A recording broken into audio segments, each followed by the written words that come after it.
Romanos 8, 37.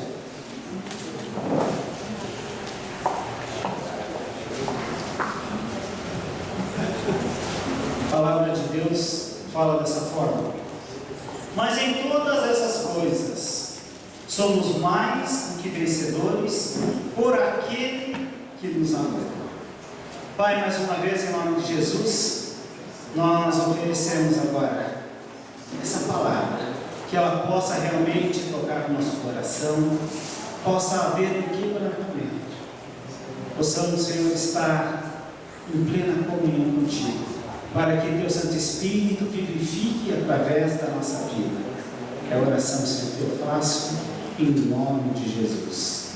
Amém.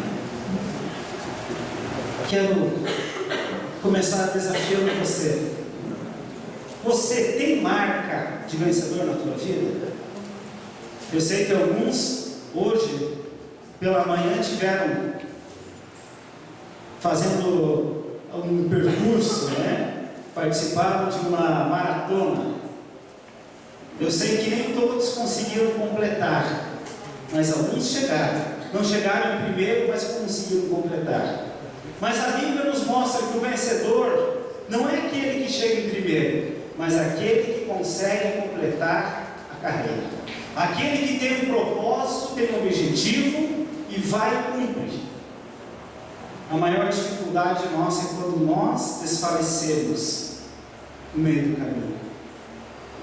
Quando nós paramos e perdemos a concentração. Algumas coisas no dia a dia acabam nos tirando a motivação. Meu irmão, você está aqui essa noite porque você nasceu para ser vencedor. E você não pode aceitar outro pensamento que venha à tua mente se não for de vitória.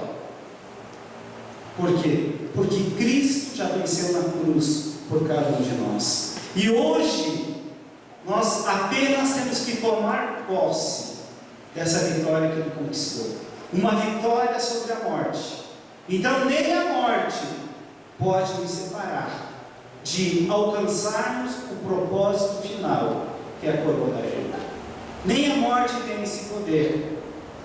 Mas para a gente ser vencedor, nós precisamos ter algumas marcas. A primeira marca que eu vejo na Bíblia é que nós jamais podemos esquecer que para a gente vencer as nossas lutas, nós não podemos olhar para as nossas limitações. Para a gente ser vencedor, nós não podemos olhar para as nossas limitações. Quando a gente olha para as limitações, nós estamos dizendo quão pequeno é o nosso Deus. Mas quando eu olho além desse limite, eu estou olhando quão grande é o meu Deus. Lá no livro de Josué, aliás, Juízes, Gideão, ele questiona Deus também. Quando Deus chama ele para ser um libertador do povo de Israel, ele fala: ah, Senhor, respondeu Gideão, como posso eu libertar o povo de Israel? Meu clã é o menos importante, ou a minha família é a menos importante de Manassés, e eu sou o menor da minha família. Quantas vezes nós agimos dessa mesma forma? Quando você é desafiado para fazer a obra do Senhor, nós colocamos o quê? Eu não consigo, eu não tenho essa capacidade, eu queria ter essa virtude, esse dom, mas por que eu não tenho? Por que será que eu não tenho essa virtude? Por que eu não tenho esse dom? Mas Deus responde para Gideão. Depois, se você querer ver na tua casa, isso está lá em Juízes 6, 15 e 16. Aí Deus responde para ele: eu estarei com você. Por que você está reclamando? Por que você está se achando tão pequeno? Eu estarei com você. Se Deus está com a gente, nós somos mais do que vencedores. Essa é a promessa de Deus. Respondeu o Senhor: e você derrotará todos os medianitas Um único homem. Olha o poder de Deus. Deus tem esse poder para agir na nossa vida, mas muitas vezes nós colocamos alguns empecilhos. Eu não estou preparado, eu não fiz um aquecimento, então eu não posso correr. Deixa primeiro eu me preparar, me aquecer, desatrofiar minha musculatura, para depois correr. Se Deus te chamou, saia correndo, nem depois tem que tomar um Dorflex, para poder dar uma relaxada. Quando Deus te chama, Ele está com você, Ele está presente, Ele vai te capacitar. Moisés, quando foi chamado por Deus, qual foi a primeira resposta para Deus? Olha, Senhor, eu sou pesado de língua, eu não sei falar. Aí Deus, o que Deus fala para Moisés? Vem cá, meu amigo, eu te chamei, não se preocupe com isso, o teu irmão Arão irá com você, e ele será a tua boca.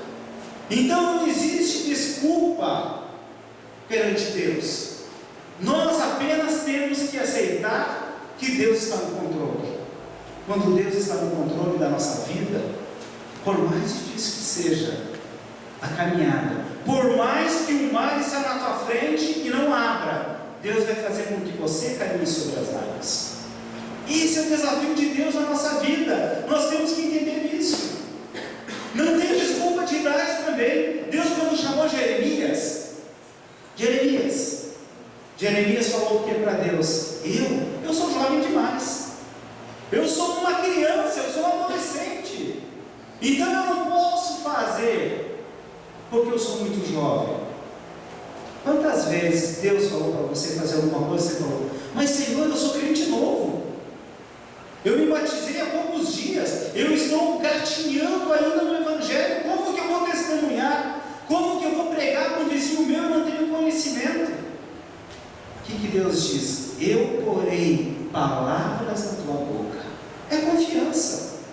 Quando nós confiamos em Deus dessa forma, nós podemos nos lançar na presença dEle. É isso que Deus quer, que você confie nele. Gideão arrumou um monte de desculpa. Ele afirmava ser o menor e da menor família.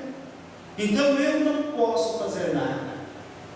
Mas quando nós somos desafiados por Deus, o que nós temos que fazer? Como Isaías fez: eis-me aqui, envia-me a mim, estou pronto para caminhar. Mas pastor, isso não é fácil. Eu sei que não é fácil. Se fosse fácil, todo mundo iria fazer. Esse próximo ano, nós estamos tirando dos ministérios da igreja o ministério de evangelismo. A partir do próxima semana, nós não teremos mais ministério de evangelismo na igreja. As pessoas podem ficar pensando, puxa, e agora por que não vamos ter?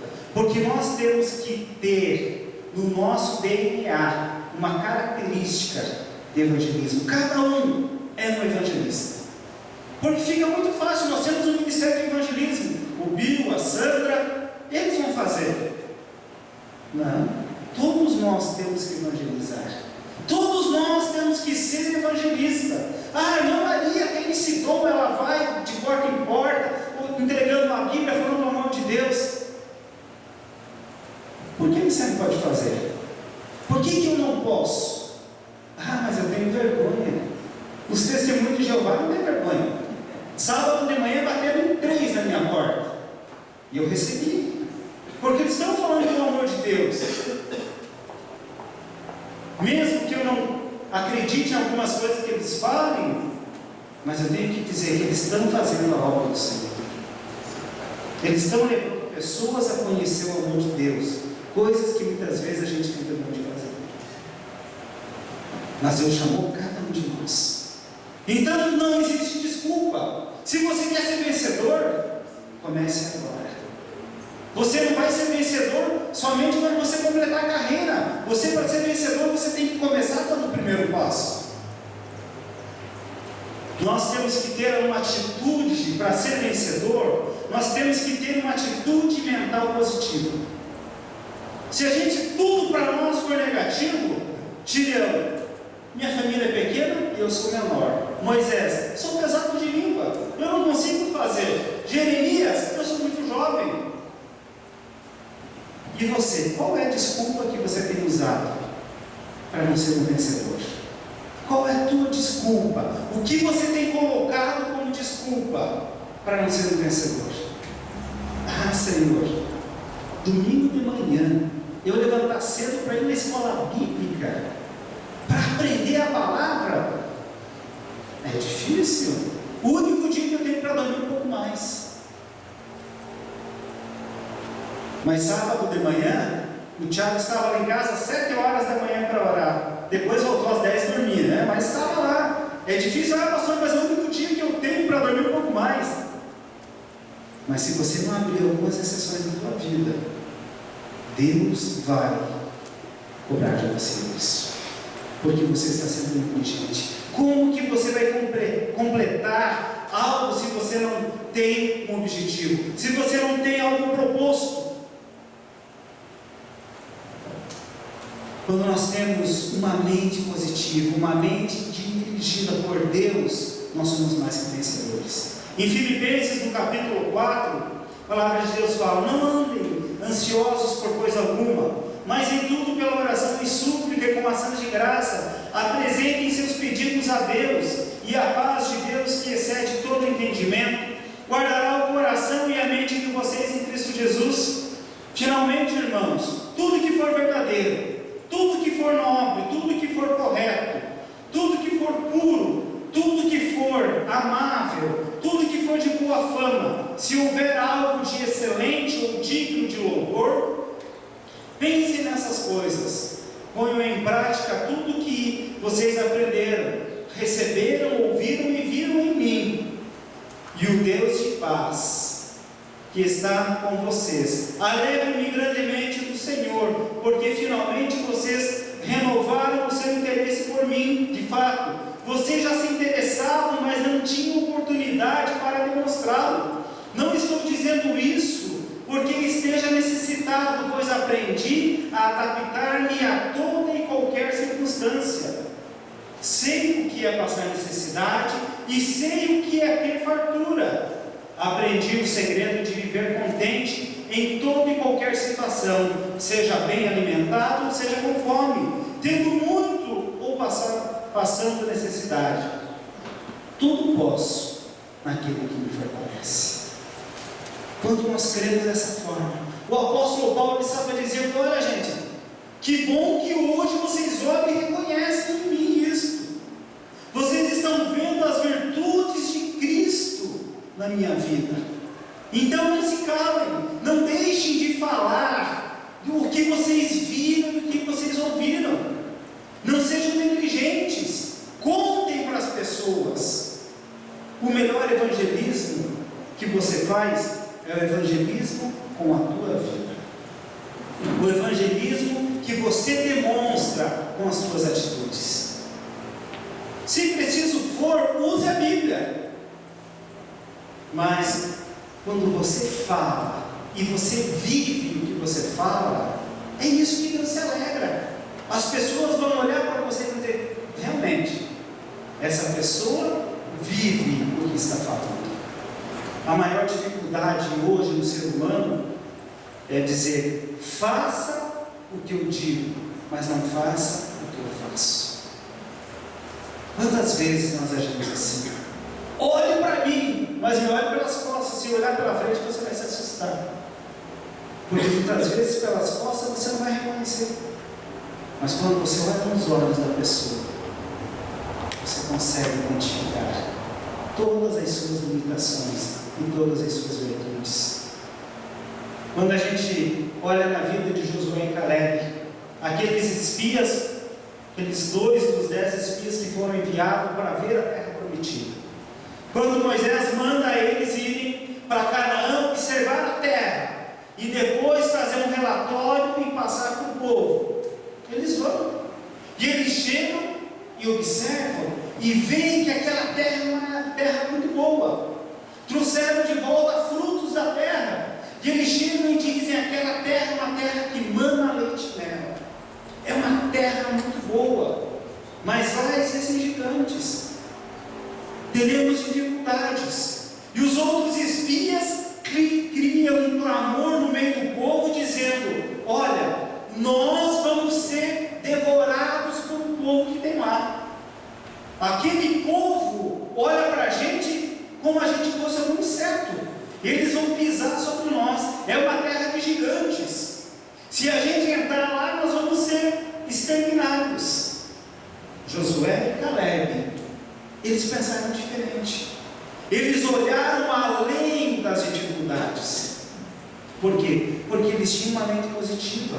Eles tinham uma confiança em Deus.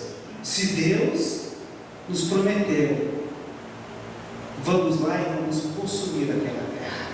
É isso que Deus quer na nossa vida. Lá em Números 13 você lê: eia, subamos e possuamos a terra, porque certamente prevaleceremos contra eles. Confiança em Deus.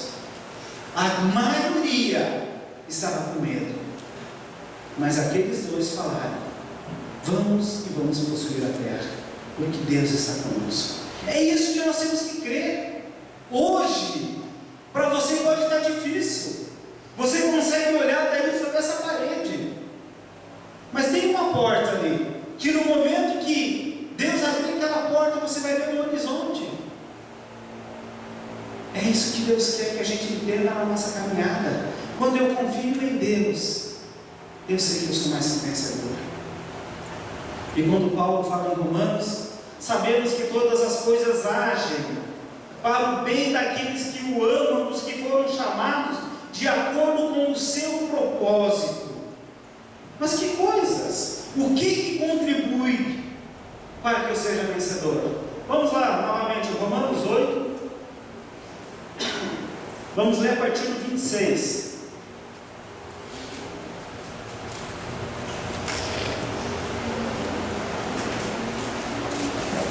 Romanos 8, a partir do 26. Da mesma forma, o Espírito nos ajuda. Amém? Romanos 8, 26. Espera, para ver.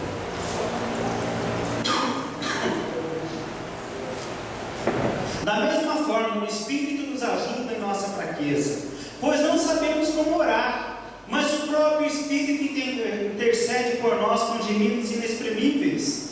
E aquele que sonda os corações conhece a intenção do Espírito, porque o Espírito intercede pelos santos de acordo com a sua vontade, ou com a vontade de Deus.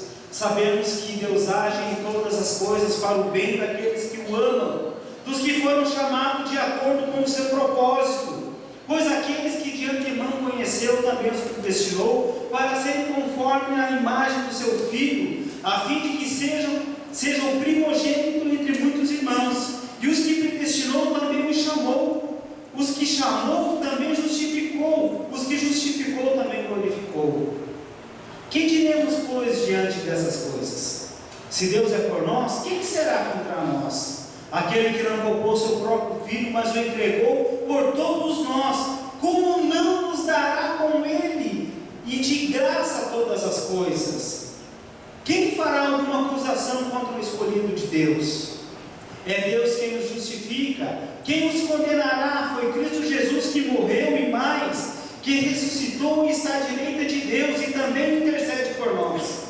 Quem nos separará do amor de Cristo? Será tribulação, ou angústia, ou perseguição, ou fome, ou nudez, ou perigo, ou espada? Como está escrito: por amor de ti, enfrentamos a morte todos os dias, somos considerados como ovelha destinada ao matadouro.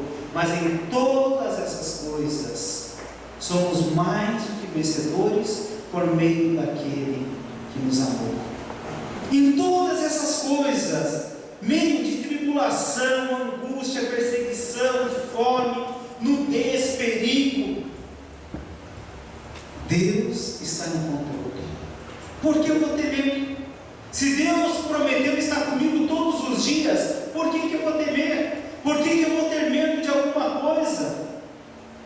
O apóstolo Paulo sabia em quem ele tinha crido e quem era poderoso para fazer infinitamente mais na sua vida.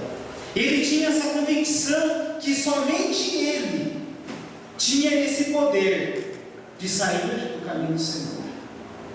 Somente ele poderia impedir o agir de Deus na sua vida. Nada das coisas terrenas ou espirituais poderiam o afastar do amor de Cristo. E nós temos que ter essa convicção. Nós temos o livre-arbítrio, a liberdade que Deus nos dá de escolha. Somente eu posso me afastar do amor de Cristo. Não são perseguições, não são pessoas, não são situações, não são coisas que vão me separar. Mas eu tenho esse poder. Olha o poder que você tem na tua mão, de bênção ou maldição. Você tem esse poder na tua mão, de você ser uma bênção ou de você ser uma maldição. Por isso que nós temos que ter uma mente centrada, uma mente positiva na palavra do Senhor. Mas muitas vezes nós ficamos esperando a aprovação dos outros. A terceira atitude: nunca espere a aprovação de todo mundo. Nunca fique esperando a aprovação dos outros. Lá em 2 Timóteo, no capítulo 2, a palavra fala: continue a lembrar essas coisas a todos, advertindo-os solenemente diante de Deus, para que não se envolvam em discussões acerca de palavras. Isso não traz proveito e serve apenas para perverter os ouvintes. Por que eu falei que mesmo eu não concordando, eu recebi os testemunhos de Jeová? Porque eu não tenho que questionar, ficar questionando, trazendo discussões que não levam a nada. Eu tenho que falar do amor verdadeiro. Eu tenho que falar do que a palavra ensina. Porque senão você perde o tempão, querendo fazer com que a pessoa engula a palavra que você acha que é certa. E muitas vezes você está errado. Mas quando você tem a confiança na palavra de Deus, que ela é verdadeira, e que você está fazendo é real, aí sim você vai poder ensinar a palavra. Aí sim você não vai precisar da aprovação de homens. Como é bom, né? Eu descer daqui, chegar ali, o Luiz me fala: poxa, pastor, que palavra! O meu ego chega a inflar, né? Fico mais, daí não fica na barriga, daí vem no peito, né? O peito fica maior que a barriga, igual aqueles pombos, né? Quando vão assoviar. Muitas vezes, puxa, eu quero ser reconhecido pelas pessoas. Mas não é isso que Deus quer. Deus quer que eu seja reconhecido por Ele. A nossa virtude é que Deus, a plateia aqui não são vocês. A plateia aqui é Cristo. Ele que está olhando e falando: servo bom e fiel. Ou Ele está falando: puxa vida, o que eu vou fazer para essa pessoa? Porque todos nós que estamos aqui, estamos prestando um culto de louvor e adoração a Deus. O louvor não estava aqui fazendo com que vocês estivessem felizes cantando. Eles estavam levando vocês a uma atmosfera de adoração, para que o culto de vocês fosse aceitável para Deus. Um culto de uma forma racional. É o que Deus quer. Então cada um que está sentado está prestando um culto de louvor a Deus. É a nossa função. Por isso que eu falei, evangelizar é a função de cada um de nós. Mas quando nós queremos dessa forma, nós entendemos que Deus está nos aprovando. Realmente nós temos que esperar a aprovação de Deus.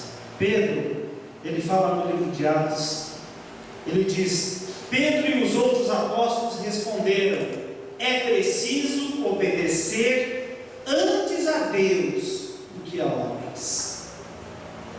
É preciso obedecer antes a Deus do que a homens. E quantas vezes nós obedecemos mais a homens do que a Deus? Porque muitas vezes me convém eu obedecer a homens. O nosso mundo caminha para um abismo.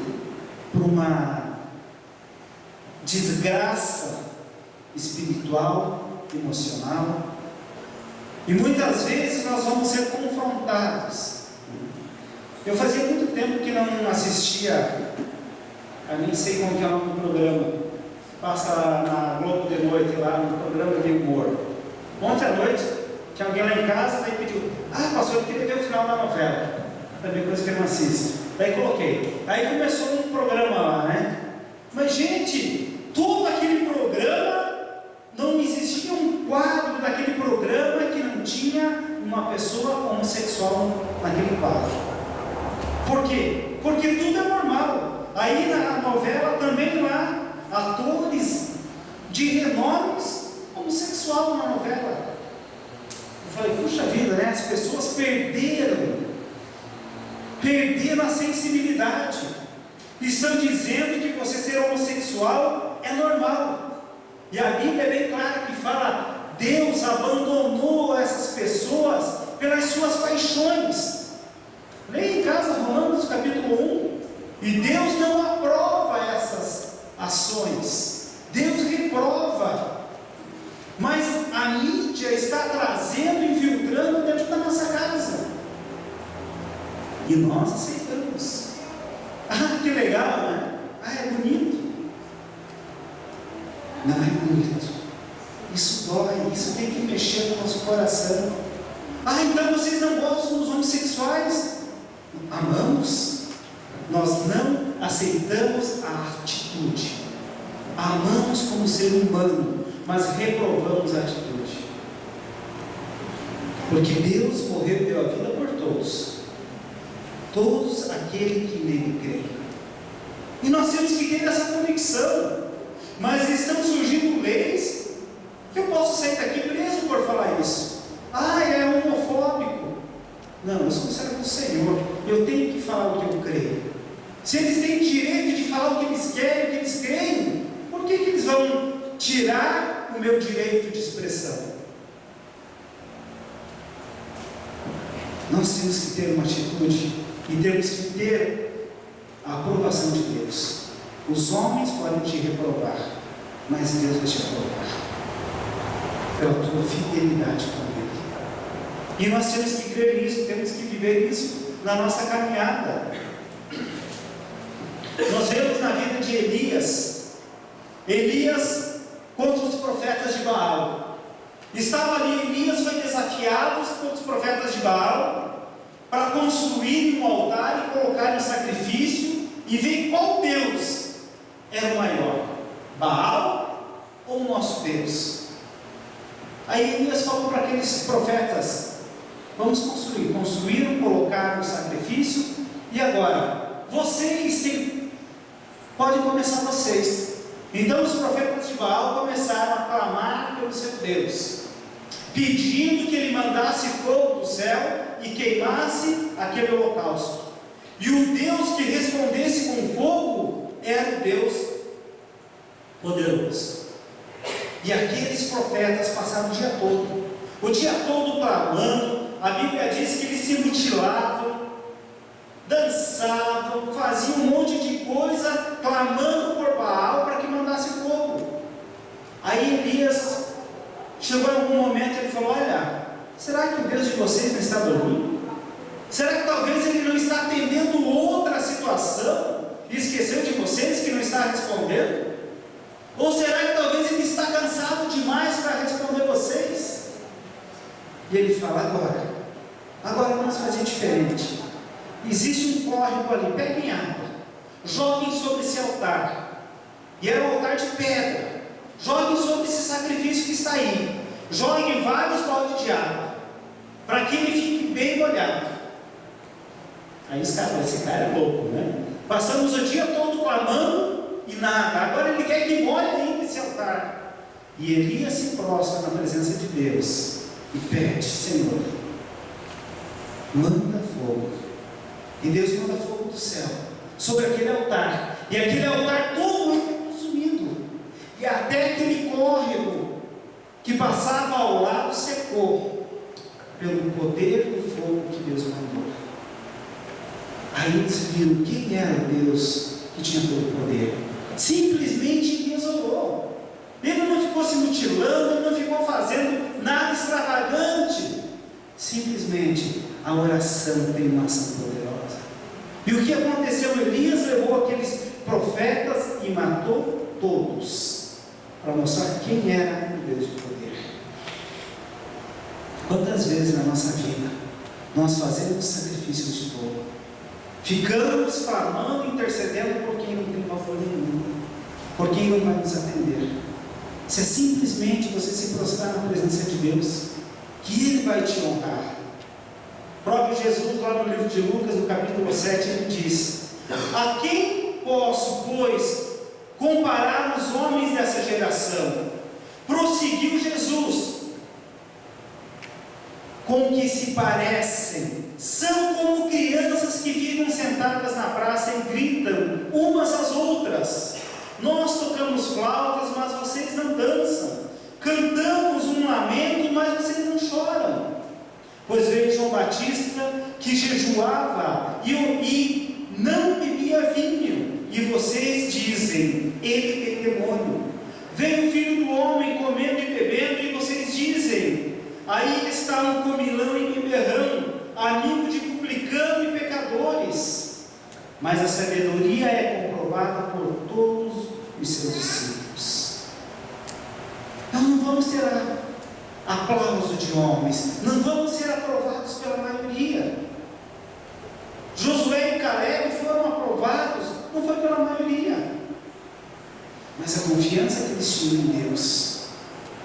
Quantas vezes você vai ser questionado? Quantas vezes você vai ser confrontado?